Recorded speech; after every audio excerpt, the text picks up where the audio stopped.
time for the nitty-gritty. Conversations get real live, it's time for the nitty-gritty.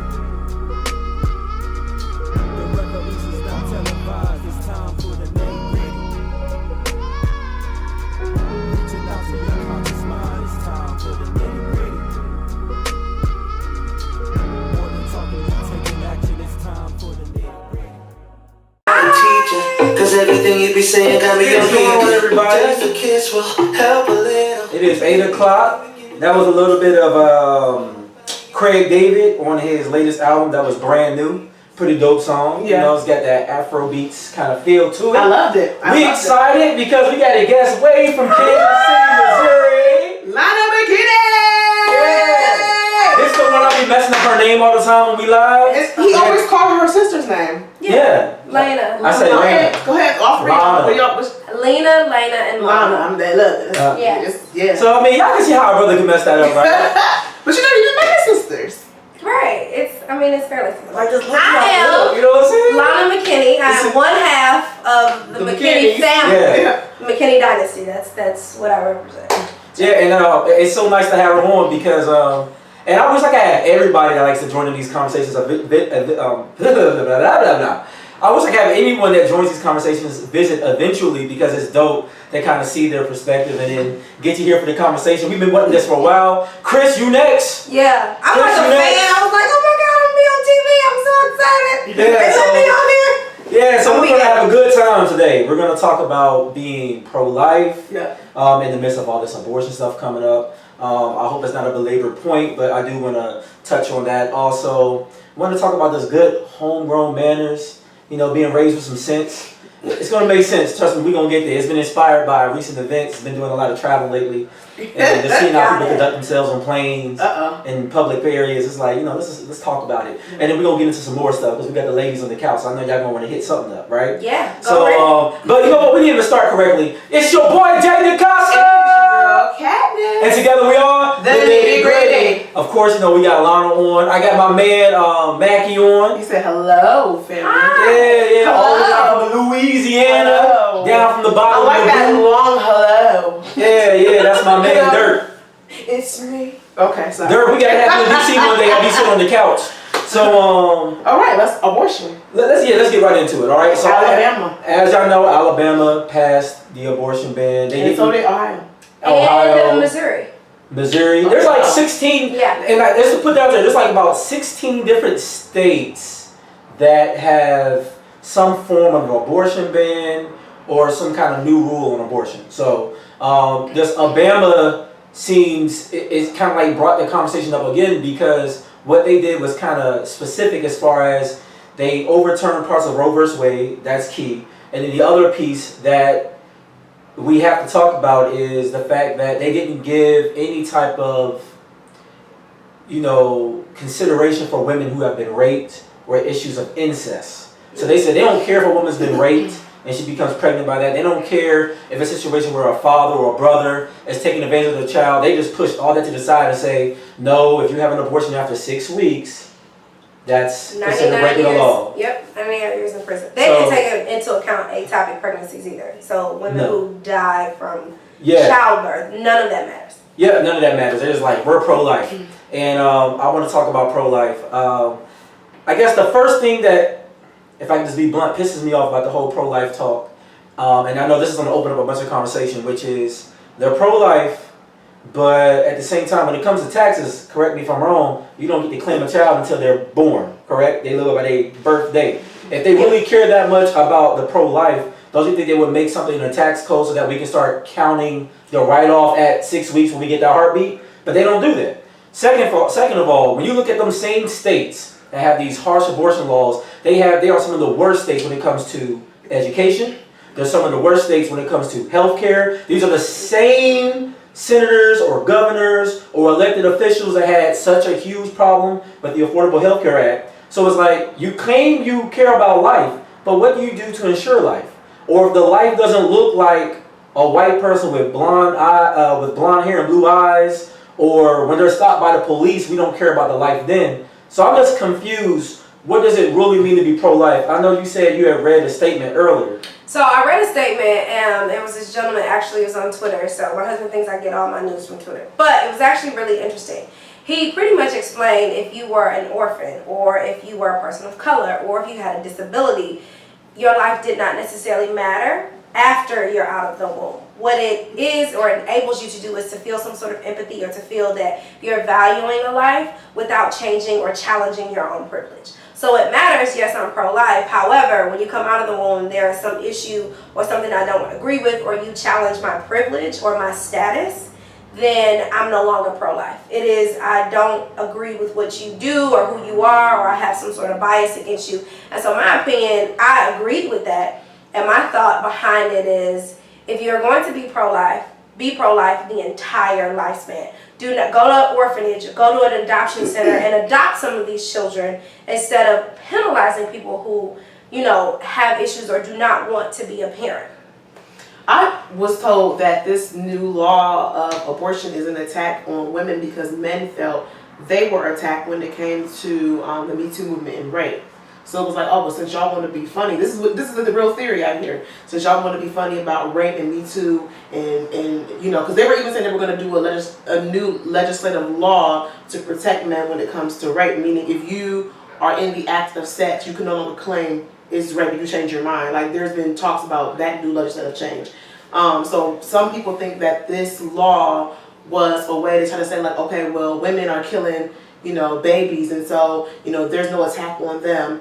My thoughts on the abortion law is that it should be pro-choice. I feel like to carry a life for 9 months and then to actually commit to being a parent thereafter. I understand that some parents get the child up for adoption. Nonetheless, that is a huge commitment. And I feel like until a man has the ability, which they will never be able to carry a life, until their feet are swollen, they gaining weight, they got morning sickness, they missing hair. Your organs is moving around. That's what I'm saying. Until you on your deathbed, almost when you're giving birth, you have no right to tell somebody that they should carry that out. And I can tell you right here, right now, if I ever got pregnant by somebody who raped me, I would not want the child. And this law is going to create, in my opinion, more back alley operations. You're going to have more women who are going to be more suicidal, because at the end of the day, everybody is not even in a position to be a mom. And they're like, oh, we'll just get it for adoption. Adoption is not a great option. I'm sorry. Some kids are fortunate to get placed in homes, but those are literally a dime a dozen. Most kids have a lot of issues in adoption and foster care. Yeah, and then you age out at 18. So what happens if you have all these challenges and issues? You're 18, and it's like, okay, that's it. Yeah, that's it. Unless there's a social program available for you, I'm sorry, we can't help you. Yeah, I mean, it's just an interesting thing. I'm going to read some comments real quick. I got some other things to say, but Chris said that they're actually protesting in KC. Hi, honey. Yeah. That's so cute. He asked the question, does abortion encourage irresponsibility? Dirk also had a comment. He said, I heard that they're also looking at who is passing the law. I agree with that, sis. Marvin was agreeing with what you said. Yeah, it's actually a woman. The governor in Alabama is a woman, and the woman who wrote, the person who wrote the law is a woman. So, I mean, again, it's not just patriarchy. You have to protect your privilege, and that's what I think it is. It's like, okay, we need something to combat, I guess, the Me Too movement, but then also I need something to keep the privilege or that system in place. And that's what I think it is about. You want to protect your body and have your own voice, but then if you call me a felon, then I no longer can vote. So as a woman, now you're taking away my right to vote, you're taking away my right to do whatever I want to do with my body. And my opinion is, if men had children, it'd be a plan B in the water. It would be a birth control available on every corner. It's not an issue, but they don't look at life in the same capacity. And I think, and that's where it comes to something we said 1,000 times on the show and will never stop.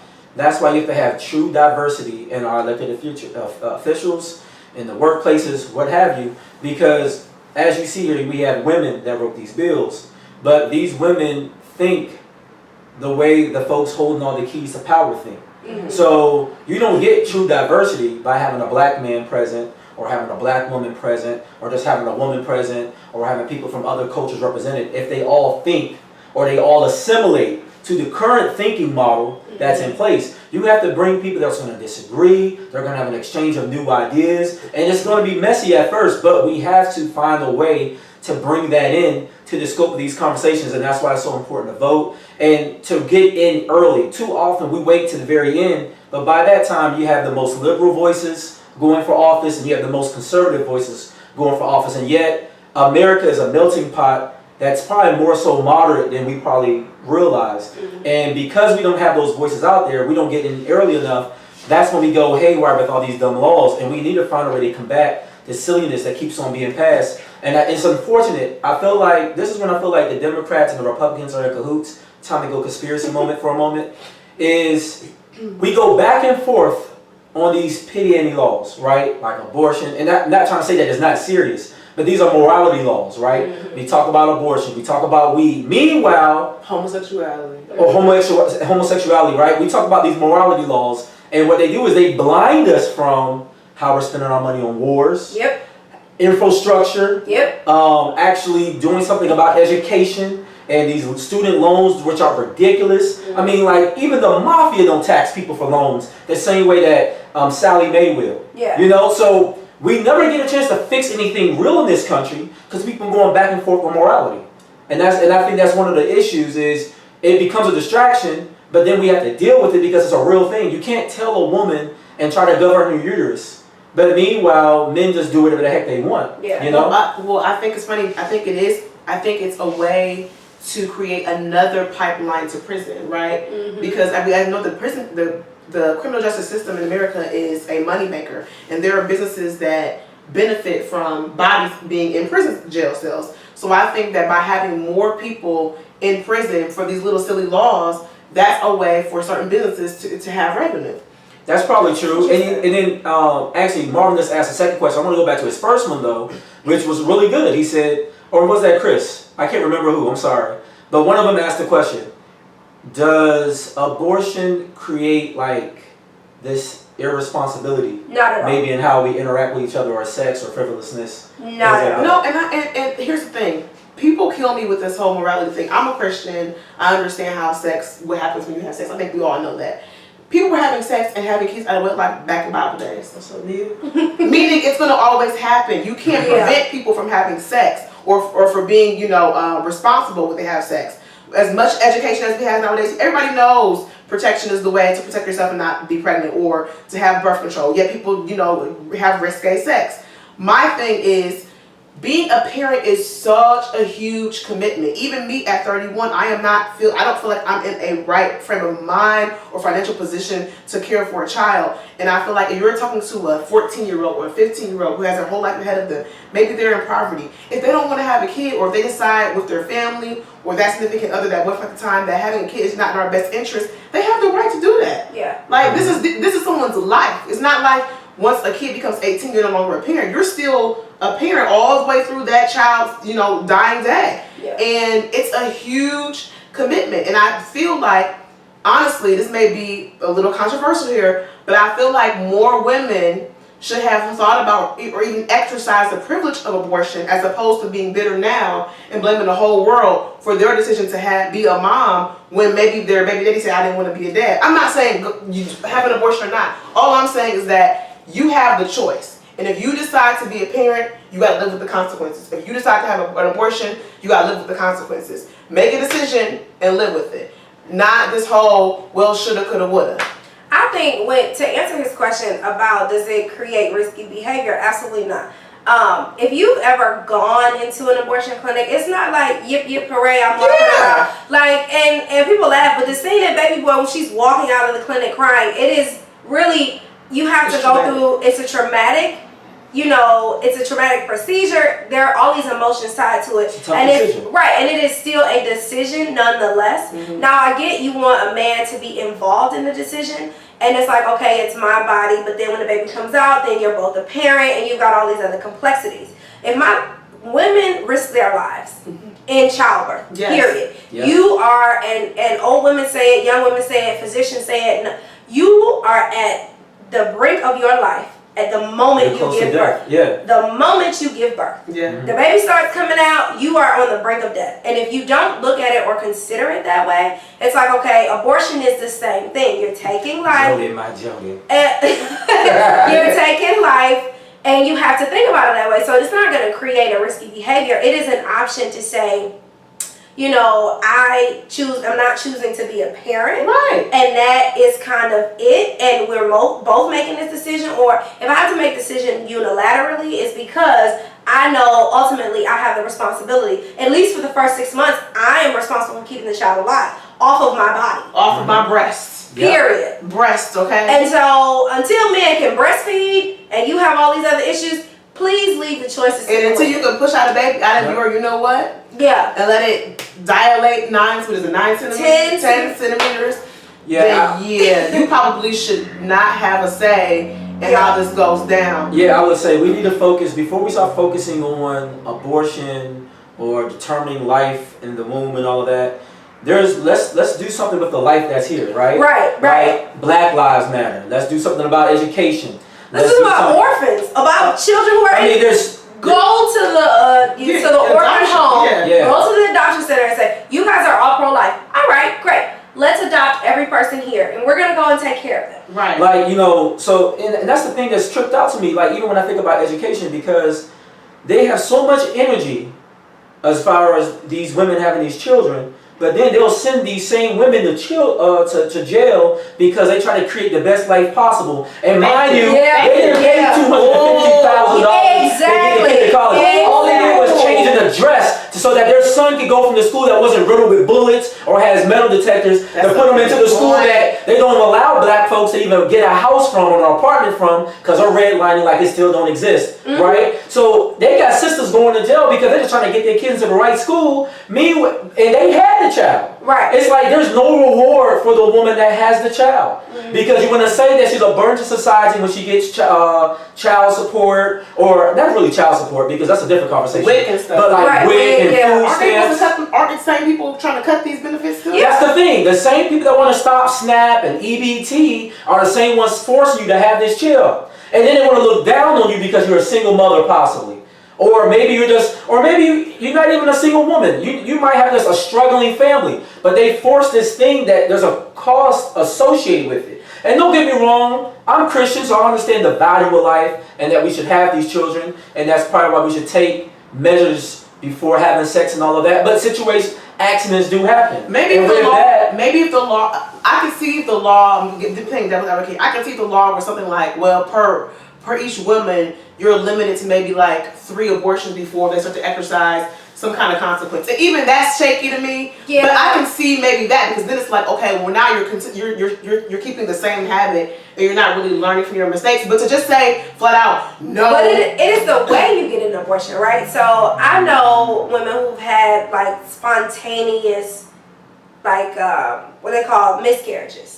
And so when you have this pregnancy, you can't carry the baby to full term. You have to have an abortion. Yeah. You can't carry a child. You can't keep a dead life inside you. Right, because that risks your own life. Yeah. So if you think about it, it's like, okay, so how, if I'm willing and wanting to have a child, and then I cannot carry a child, you're now going to penalize me because I can't carry a child. I'm already dealing with that emotionally and physically. Now you're going to lock me up. That does not make sense. My thing is, and this was my last opinion about it, is these senators and the people who are making these laws, let one of their mistresses get pregnant. And now, outside, especially in somebody's Alabama, go ahead and she's not going to live in the back house or our house, she's going to be right in your house. And if you and your wife don't deal with that, she can't go get an abortion. You can't give her $300 time I go to Planned Parenthood. They're defunded. Now what are you going to do? You can't push her down the stairs. Yeah. So Marvin brought up a good point. He said, should a man be allowed into the discussion of the abortion? Yeah, absolutely. Yeah, definitely. Responsible enough. Yeah, if you know General Giant Dreamcatcher. If you know who the father of your child is, I definitely think that it's a decision that you and that man should have together. Now, if you both feel like at that current juncture in your life or that current moment that you're not able to give the child the best life possible, and you guys together decide maybe an abortion is the best thing, then that is a decision that you have to go with. You got to live with it, and I understand. I don't think anybody should judge anybody for their life decisions. At the end of the day, living in America is not easy. Living in America is hard. At the end of the day, raising a baby is not easy. Raising a baby is hard. At the end of the day, trying to work, go to school, raise a baby, be a mama, be a daddy, whatever. It's not easy. It's hard. So if you decide, you know what, I don't need no more extra stress because life is already stressful, you have every right to do that. And I don't think anybody should dictate to you, their rules. And then one last thing is, people are making this judgment based on Christianity. I thought our country said that you can have your own religion here. Did it not? Yeah. Okay, so why are we trying to force everybody to be a Christian? And then these same Christians have flawed understanding of the Bible and of God, because they'll say, well, if God allowed a man to rape you, then that's obviously God's will and you should go through with it. The fact that you are trying to be demented or have a demented concept and associate it to God makes me question your Christianity or your faith of God, because my God will never allow me to be okay or be comfortable with rape. Like, what? So, and let me deal with the Christians, right?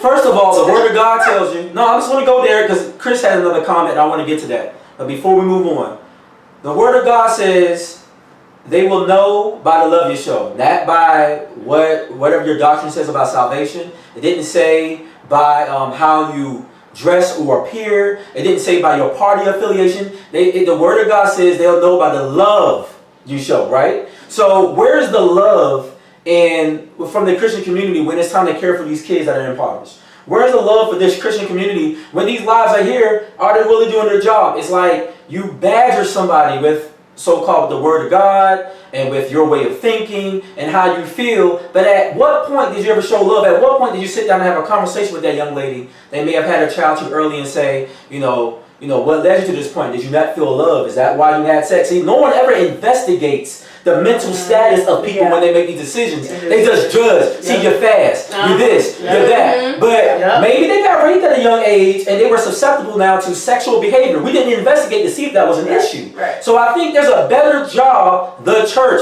you so-called saved, sanctified, or whatever you are, you can do to be helping the people that you're supposed to be loving and caring for. If you want to really change the world, don't do it through the government. Don't try to force your morality. Do it by that love you're supposed to be showing. Yeah. Go out there and reach people and touch those people that need help. Last time I checked, correct me if I'm wrong, all you Bible scholars out there, when you read the gospel of Jesus Christ, dictated through Matthew, Mark, Luke, and John, I saw that Jesus going out to places where he was criticized for going. He went out towards the tombs. He talked to people they thought were despicable. He dealt with lepers, folks you ain't supposed to even touch. He dealt with women that were on their period. Back in that time, if you were on your cycle, your menstrual cycle, they take you to the edge of town and say, don't come back until you're done.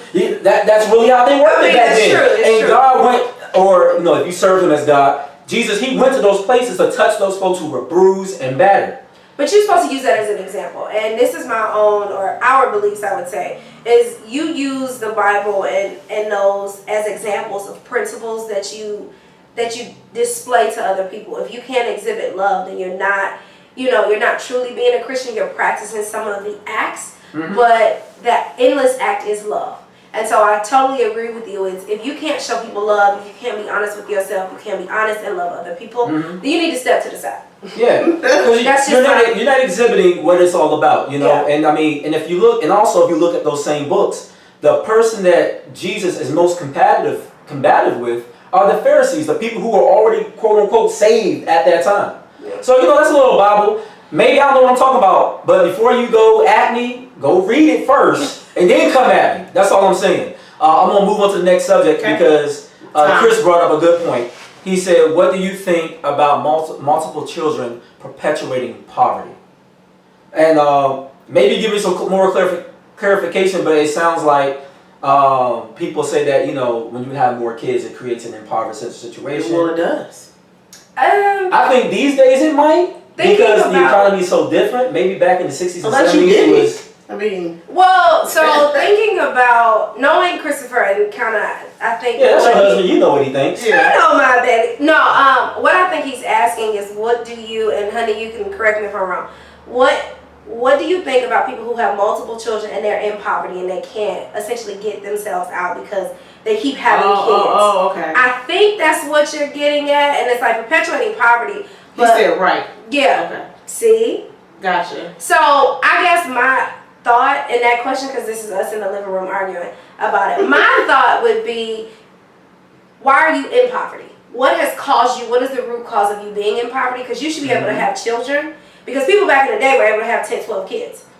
Now the quality of life was different, but you should still be able to do that. I don't think it's perpetuating poverty. I think you need to address the root cause issues: transportation, education, public safety. You know, all of the things that create poverty, economic development. All of that creates poverty. If you address that first, then you won't have poverty, so people can have as many children as they want. Like our agreement, Chris and I's agreement is 6 kids. People look at us like, excuse me, what? 6 kids? It's like, oh yeah, we know. Preschool cost $20,000 a year. It's the same as community college. Well, I definitely agree that those factors that you just named off cause poverty, but I do think in today's day and age, back when our parents, or rather our grandparents had that many kids, things just weren't as expensive. You know, gas was like 89 cents a gallon. You can go to the store and get milk for like 50 cents or whatever. Nowadays, everything is just inflated. Like the cost of living is much more, transportation is much more, gas is much more. So when you take that into consideration, I feel like by having more kids, unless your income is going up for every child that you have, you're going to be in poverty because it's just not going to balance out, in my opinion. I feel like for every year that you have a kid, your income should also equally be going up. If that's not the case, you have another mouth to feed. Now you got to split it amongst more people in the home, and I feel like you're gonna be at a disadvantage just because of how society is set up. It's not fair. I feel like people who have those, you know, big families like the Kim Kardashians. Now she got like 4 kids. You know, Diddy with his 6 or 7 kids. You know, they're really wealthy. And then you have to also consider from, you know, even from the 90s, the standard of living, you know, what's supposed to be normal has greatly changed. Like, I remember growing up as a kid, you know, you may not have had like an extra bonus room or whatever in a house, but now it's expected you have those things. It's expected that you have multiple bathrooms That's true. in a house. Yeah. You got to think growing up, That's true. for all the 90s and 80s babies, right? Right. And There's one beyond, bathroom. you had one bathroom that everybody shared. Now it's like the concept of having a family of 4 living in a 3-bedroom or 4-bedroom house or better. The idea that you would all share one bathroom is like almost insane. Like they don't even build apartments that have just one bathroom anymore. So I think the standard of living has changed so greatly. It skewed our perspective of what's healthy for a family. Yeah. And then we start falling into the mode of what society is saying is what you're supposed to have now. Like it used to be a time you can all share this one van. But now you have to have an SUV. If you have a family, you gotta get that 3rd row. Yeah. You gotta get a secondary car. But the root of that is social media. Because now we're looking at other people's lifestyles and we're comparing. We're like, oh, well, if they have that, then I can have that. I feel like before we didn't have social media, it was kind of like people were a little more content with what they had. Yeah, if you had hand-me-down shoes, if you're shared a older room. brother. I shared a room. I shared a room. Yeah. So Now, I'll be honest, I was a little spoiled. I never had to share a room because I was the oldest, but that's because my younger brothers are twins, so it was just more fitting that they would share that extra room, you know what I'm saying? So I typically have my own space. But, you great know. question, Chris. I like that. And then, you know, Marlon made a good point too. I think he was agreeing with you guys is that, you know, if you can't take care of them, you know, why keep having them? But that goes back to saying someone may not plan to get pregnant, but you know, you're not gonna stop people from having sex. Well, can we be honest though? And then even when using precautions, people still get pregnant. I'm not talking about the people who just be shooting up clubs. But can we be honest though? Y'all, we gotta be all the way real. This is the nitty gritty. We gotta keep it all the way real. There are some people who strategically have babies because they want to live off the government. That's true. And they live in a fine dandy life. Listen. A fine dandy life. I know people who on paper have 0 income, but when I go to their house, they got 60-inch screen TV, Jordans. They travel to Miami. I'm like, boo, what you got going on? What is the hustle? Let me know. The hustle is you need to be either extremely wealthy or poor enough to have access to social programs. You do not want to be in the middle class. Nope. Because middle class, you one paycheck from being poor. And if I'm one paycheck from being poor, that means I have to mentally struggle and financially struggle. When I be poor, look, I get $400 in food stamps. I'm definitely going to take that $400 and put it towards a new TV. You can come over to my house and eat steaks and watch the Game of Thrones. That's what we're going to do. So this having babies is a hustle for some people. Just now, and they don't marry their baby daddy because they're like, well, if I marry you, that's gonna cut the hustle. You can live here though, but then when they come, pretend like you my cousin or something. So Shantae, she's in the choir right now. She's just saying true. Yeah. I feel you, sis. And then Marvin was like, no, stop having them darn babies. Like, I feel you. Somebody has to populate the world. It's 3-1 right now. There are people, I'm an ageist. There are 60-year-olds. Next year, there will be 70 million people over the age of 60. They're outnumbering us 3-1. Wow. And they're making the laws. So, and they're not going to be here in the next 20 years, so they really don't care about what you're doing. That's why the whole climate change, abortion, all of that does not matter to them, because they are no longer having children. They're going to dictate what you do. So, I would say keep having the babies, because they're going to die in a minute anyway, and we're going to be able to change the laws. So, go out and vote. Go out and vote. Yeah, our generation is slow to have kids, whereas our parent generation, my mama had like 2 kids at my age right now. Marvin made a good point about just talking about the poverty situation where typically they don't allow the man to even live in their house. Listen. But something that you made a good comment about kids. And first of all, you know, having a child, that's a gift. You know what I'm saying? And it's a sacrifice. I think too often, this is my last comment on kids, and I'm going to try to move on to something else. But I think one thing about kids is that too often people have children and they just see these little doll babies. They're going to dress up for life, right? You're not having a child. What you're doing is creating another human being that's not going to be a child after 18 years. But too often, we don't think about 20 years down the road. We're thinking about the right now. Like, oh, you know, first year birthday party. Oh, they're going to go to this school. And not because some people I think are saying, like, I want to take my child to a better school because I want to prepare them for adulthood. But some of just, I just want to stunt on my other friends that got kids. Or they go to such and such Bishop Curl, blah, blah, blah, blah, blah. You know, and I pay all this money. Like, even the 1-year-old birthday parties, like, when y'all doing the most for the 1-year birthday party, and if you get offended, I don't care. Like, you doing that for yourself. Just know that you're not doing it for the child. Them kids don't remember.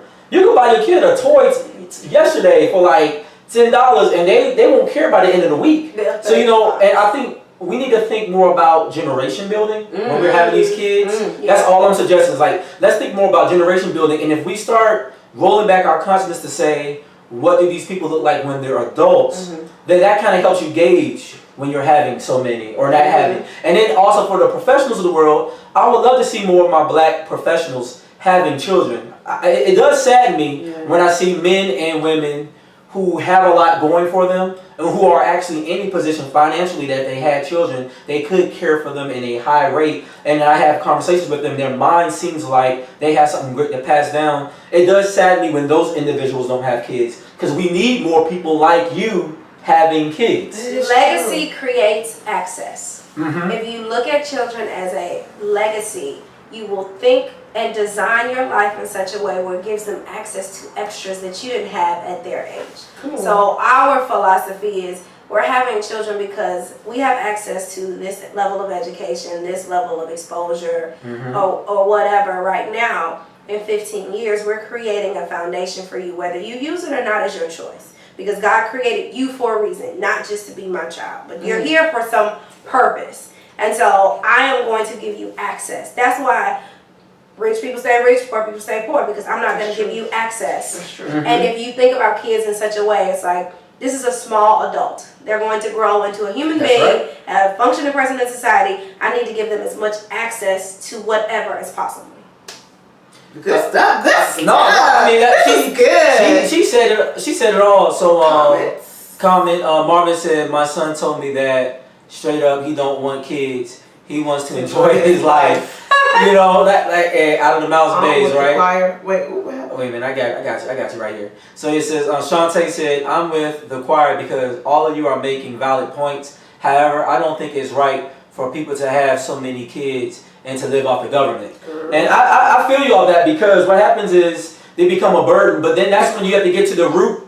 But that's when you have to get to the root, which is, why are you having the child? Is it to create legacy? And I think some stuff you're not going to change within this generation, but I think some stuff we can set the stage to save the next, right? So I think we need to talk to these young people and help them understand, like, listen, you're not creating a baby because you want to dress it up in, you know, Oshkosh, Kagosh, or what have you. You're having this child to create an extension of yourself, of your knowledge, of your experiences that will hopefully positively impact the world. And I think if we change the mindset as to why we're procreating and why we're having these kids, you kind of cure some of the other symptoms automatically. And we need to have this kind of education and training available, not just in the church or not just at select schools. We need to find ways to get this out to the masses, so that way we can start maybe reshaping how we go about life. It's possible. You change. And people would say, "Oh, Juan, you're an idealist. You're living in a fabricated world. You're not a realist." Okay, well, let's keep it real.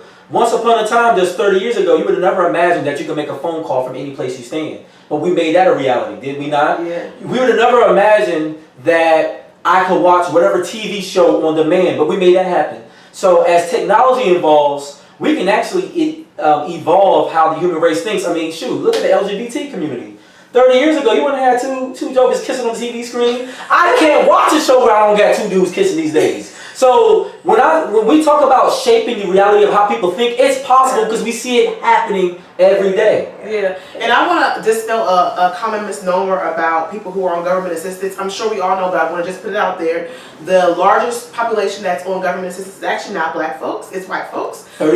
Just That's want to put right. that out there because I feel like a lot of times in the media, there is this stigma that black people are just so impoverished and we just need the government's help. That's just what you put on the TV. And yes, there are black people who are on government assistance, but most of the people who are on government assistance are not black people. It's actually white folks who live in your middle America, your Trump supporters, the ones who are not educated, the ones who are upset by the black people who are advancing because they feel like, well, those black people are taking all of my jobs, and they're not realizing that it's a black and white battle. It's a more poor versus rich battle. And until you understand the game, the poor versus rich battle, then you're going to always be in poverty. Speaking of poor versus rich, I want to shout out, oh my God, what was his name? Dr. Frederick something. He just... Morehouse. Yes, Morehouse. We didn't shout him out. Oh, yeah. That was dope. What's his name? I put him on IG. It's on our IG. I can't remember his name, but he is a billionaire, and he decided that he was going to pay for all student loans of the class of 2019 of all Morehouse, students. Shout out to them. Which is, I think, over $400 million. 40. It's only 40 Okay, million, sorry, 40 million. 430 students. Okay, that's what it was. She got the facts, see?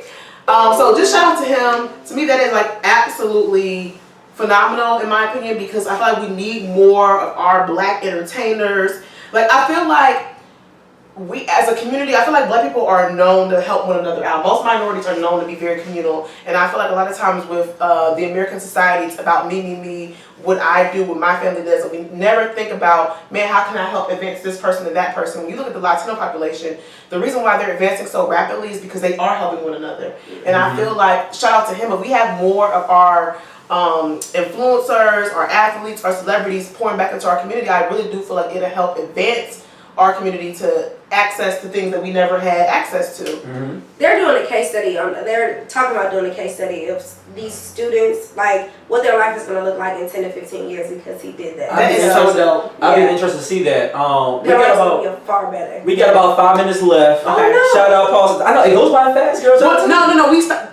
We stopped a little early because of Game of Thrones, but we'll get back to our regular full hour. Yeah, next you know what I'm saying? Like, this is the last Sunday, so y'all gonna be all right. Bear with us. All right, shout out Pastor Paul. I see you just came on. Want to go to this quick subject. Okay. I got to get this off my chest. So I'm like, let's talk about the nitty-gritty show. Home training. In the words of TK Kirkland, who raised you? So, like, prime example, on the plane, all right? Simple subject, simple thing, passing gas, right? It's human. Yeah. Everybody does it. I get it, to get the bubbling every now and then. You don't do it in an enclosed space. Yeah, Not with all, nobody want to smell your hot butt cheeks in an enclosed space. Yeah, like, you hold that to yourself. Hold it. You can. I am a healthcare professional. You can hold it in. You cannot, and it messes up your organs. You can Don't squeeze your let cheeks. your gas go and just be polite and say it. Or just fess up to it at least. But who raised you? Like, but sometimes, like for instance, on the plane, we getting back from Indianapolis, went out there to see my homeboy Jason Carver getting married to Kristen. Shout out Jason Carver, Jason and Kristen Carver on your marriage, on your Unity this past weekend. Beautiful wedding. I love the way you guys put that together. Y'all did that. Enjoy your honeymoon, because I know y'all on your way out, right? But, in the plane, somebody just letting it go. If you're going to do it, don't sit there and act like it was a you. Like, You didn't salted my nose. and then some people have me asking, like, oh my God, do you smell that? It's No, it's you. I know for a fact it was the dude next to me, and he was sitting there like just at the window, like, and I'm like, oh my God. Listen. They cracking up in the comments, but it's true. I'm like, I can't do it. I can't do it. No. I offer people fiber? Because I feel as though there's something going on and you just need some fiber to let that move. Your guts is demented and you hurting the rest of us. This don't. And I don't belabor the point, but what you eat does kind of help with the smell. So if you running around eating fried food, you know it ain't gonna smell right. But if you eating, you want a health kick, it's gonna be a nice little. It's gonna be a little touch, just a little touch. Yeah. Nobody's sweet out here, but Lord, like just do better. Second thing, lines. Yeah, lines. Why y'all getting up when the plane parks? Why is everybody getting up in this tight space? Obviously, if you in the back of the plane, you're not going to be able to go until the front of the plane goes. But we saw people running through the aisle from the back, and people were like, "Well, how do they get up here?" What? And they're like, real privilege. It just y'all adults, like, come on, common sense.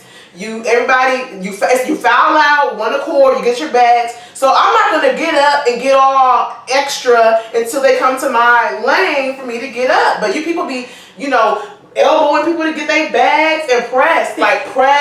So Paul asked the question, he said, would it be better that just before you do it to ask, hey, I'm gonna be passing gas.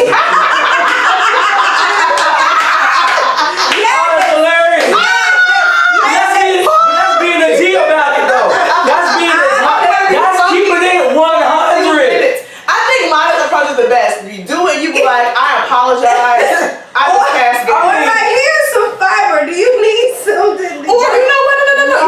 You know what I think it is? Okay, for me, carry a little spray. Like even when you go, that little boo-boo spray. Because a woman's bathroom always be a hot mess. I'd be surprised. Like, how are y'all women? Like, when you go in there, you gotta do something. My thing is, if you got spray, you don't feel that bad because at least the person coming next good. What's my like? Courtesy flush, People be in there really laying it down. You hear it. You be like, and then I feel like there's a bathroom courtesy. If I'm in stall 1 and the other stalls are open, why are you coming to the So stall? y'all women got that too? Because men, we got that. Like if I'm at a urinal and there's a bunch of urinals available, that's man law. You don't get to the one next to me. No. It's nice to know that women got the same People thing. be right next to you. And you Wow. And then they're laying it down. You be Y'all take that as rudeness. It's in the we proud of the morning. comments. I know for a fact to not go in the bathroom during the morning. People be having their coffee. 10 a.m. Avoid the bathroom. And you be hearing it, and you be there. And then there be some women who lay the bar down, and they ain't wipe their butt. They trying to be so thirsty to hurry to get out because they don't want you to see them. Yeah, you ain't wiped your butt. You running around with boo-boo drawers. Why? Another thing. Sorry to be. Y'all cracking me up in the comments. What's the comments saying? Like, did y'all see the guy that blocked the back of the plane that was on fire to grab his bags? 41 people died because of him. No. Wait, I'm confused. He blocked it, huh? He probably went in an overhead bin to get your bag, and they tell you to leave your stuff. But depending on what you got, I've questioned it a few times. How everybody died? I'm confused. They probably. I'm not gonna look into that one. That's crazy. Okay. Drop the flush. Yes, drop the flush. Yes. Also, another thing, not to be all technical, but we having this conversation. I feel like people should carry wipes. If you're a grown person with boo-boo stains, we've heard before. The women, y'all talk about this on the women panel. Yeah. Dudes with dirty drawers. Depending upon what you eat, if you eat a lot of fiber, you're going to it's tasty. It's going to get do something. So by carrying some spray in your purse and wipes, you should have wipes anyway when you on your stuff, per month. You should have something. Baby wipe something. And if you ain't got it, you can always, what you can do is, you know you about to go in there, you ain't got the wipe, but you can always take some paper towels, you water, and take them to the They teach you that at 12. I don't know who raised y'all, but at 12 you learn. That is truly the Listen, people be grown and just like, it makes me, same thing with washing up. So Warren and I were at, listen, black folks wash up differently than other cultures, and I did not realize that. Until Twitter, is that what you're talking about? The lady who don't wash her legs? Well, but people say that they like, I wash my butt in private area with my hand. I'm like, well, wait a minute. They don't use no washcloth. You don't use a washcloth, and they're like, no, because why would I want to wash myself with the same washcloth? Well, you don't get two. Okay, so Let me chime in right there with this logic of washing yourself with your hand. Then let's think about this, people, because some of y'all, I know y'all watching or whatever. Let's think about this. When you clean the surface of your counter, you don't do it with your bare hand. When you're washing your dishes, you don't do it with your bare hand. When you go to brush your teeth, no one does it with their bare hands. So what made you think you don't have a whole 24 hours of funk on your body and somehow your hands will wash shit all away? It's not going to happen. It's not going to happen. No, your hand ain't built that way. Or you would clean everything with your hand. Why you don't use no washcloth? Shantae said it's a cultural thing. Now, but no wonder people, I feel like our cleanliness, you know what? No, this is a real talk. I feel like black people's cleanliness is on a different level. Top notch. No, because not no racial thing. It's top notch. Well, not only that, because we were, from generation to generation, we were in roles of servitude. We had to wash and master his kids. We had to cook and clean. So I feel like we always pass down these things. Because even when I talk to my friends, like, oh, I make my sandwich on my counter. Oh, your counter. They don't wash their chicken. Do you wash your counter? Do you want it on a plate? Washing chicken. We could talk about that. Well, rinsing. Yeah, that's another show. Rinsing chicken. That's another show. Oh, and one more thing about lines, and I'm about to get out of here. For all you people that just like blind, if you blind, then you got an excuse, right? But for everyone else who have working eyes and a working subscription or prescription for your glasses, if you see a bunch of people just standing in the line, right, and they just waiting there. What makes you think, what kind of privilege is working in your mind that you walk right up to the front of the counter and then you look back at everybody like, oh, excuse me, I'm sorry, were you waiting here? Like, no. Like, that's not I was just sitting here for no, I'm not just standing here for my benefit. Obviously, I'm waiting and everyone else is. Listen. And I'm the kind of person, she witnessed it firsthand. I will check you. If you try to go to the front of the line, I will definitely remind you. Excuse me, sir. Excuse me, ma'am. Line back there. 15 people just standing there right behind each other. You don't think we in a line? What's wrong with you? I also feel like lines in kindergarten. One last thing before we close. I also feel like if you see a crowd of people walking in one direction, it is best to continue to walk in that direction. To walk the opposite direction, to be looking left and right and just no situational awareness. It's like, do you know where you're going? If not, then maybe you should step aside so that people who know where we're going can go. Because all of this, just it's confusion. And then you in the airport, you know darn well you supposed to take off your shoes. You supposed to. I saw a grown man trying to fit a luggage in a bin. Why? Why are you? The man was like, sir, the luggage doesn't fit there. He's like, sir, stand until you push your luggage. He still walks up, sir, come back. Wait until you put your thing. Sir, your shoes are off. It's like you wasted 10 minutes being like not paying attention. Were you not paying attention? Shantae made against the points. He said if they don't wash their meat, what makes you think cleaning their bodies will be any different? Girl, something ain't getting clean. Man, that's a G comment. I had this chick in college, man. She used to come to my room, and my roommate was cool with her. And she used to smell real bad. And I used to tell her like, look, I don't want to be rude to your friend, but your friend cannot sit on my bed. And she's like, welcome here until she washed her butt. And my brother's like, well, that's just really mean. At the end of the day, it's my personal space. I don't want her funky butt sitting on my bed. Y'all gotta watch that bean. So she had to let her know. And so every time that girl came to me, she acted like she had a problem. You gotta we gotta get ready to cut. So some lessons learned. Okay, about abortion. Like let's get a better panel of women to help direct those kind of laws, or better yet, just leave it alone. Okay, and then take point to the fact that they're trying to reverse parts of Roe versus Wade. That's key. Second thing, we just talk about. If you're a professional and you got a lot going on, you got information to pass down or money to pass down, have some babies. I ain't trying to say you gotta have 10 or a dozen. Just 1 or 2, there's somebody to leave all that good wisdom and all that money to, right? And then as far as like who raised half of y'all, let's start washing below your knees. Let's wash your feet. All right, let's use rags to do so. Wait, read the comments. Paul said what? Wait, open it. I can't see it. Open it. He said, bruh. No, but it said see more. Oh, my bad. All right, hold on. Let me get this last comment real quick. He said, bruh, I saw. Comments be lit. They do. So, Paul said, bruh, I saw during the Avengers. We were standing in line and watched white folks trying to act like they didn't see the big line at the front. That's true. They just walk right past. Like, you got 85 people standing outside of the movie theater. Because, like, everybody saw Avengers, right? 85 people standing in front of the entrance, and you got folks just walking past all that like, oh, okay, I'm just. Because I'm a line cutter. I don't follow any etiquette. If I don't want to stand in line, I will watch the line go past, and it's just like traffic. It's like I'm gonna get in here. But the thing that for me when they get checked, they be like, Now, don't get upset. I'm not that bad, but I'll sneak around a lot. And then they get to the correct little people who work there. Buddy, who was your manager? Who was your manager, buddy? All right, buddy. Oh, This girl, pal. I'll go to the back if it looks like you can't challenge it. If you can't challenge Y'all doing too much. Don't Look, challenge. We gotta go. But that kiddo, every time I hear a kiddo, black folks don't say kiddo to their kids, y'all. They say no.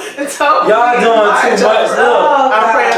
Look, we thank all y'all for joining Game of us. Thrones. This is why you gotta catch some nitty gritty lives. You get your comments And in. make sure y'all go back and watch the first half of the show because it's about abortion. It was a really good conversation. Yeah, please do. I have it up on YouTube. I was behind. Listen, I'm sorry, y'all. I was behind on the YouTube. The YouTube is like 6 episodes behind. I'm gonna get them loaded up tonight or tomorrow. And we but they will still be need up. to get our stuff to an actual podcast. And I know y'all been waiting for us to upload it to like an Apple Podcast. We're gonna get all that stuff done. I am so sorry to all of our people that's been out there riding from the beginning. But look, we thank y'all for another great show. Thank you. Lana. I'm glad you're happy. And I say her name right. Look at that. Yeah. Proximity helps. Shout out to my husband in Kansas City, Chris Barrow. Let's give a shout out to Jason. He said, "God and time, Kristen." listen." Yeah, time for Game of Thrones. Look, I'm gonna hit y'all with some everyday people for y'all that know a little bit about Arrested Development, right? So we're gonna, this one right here. It's your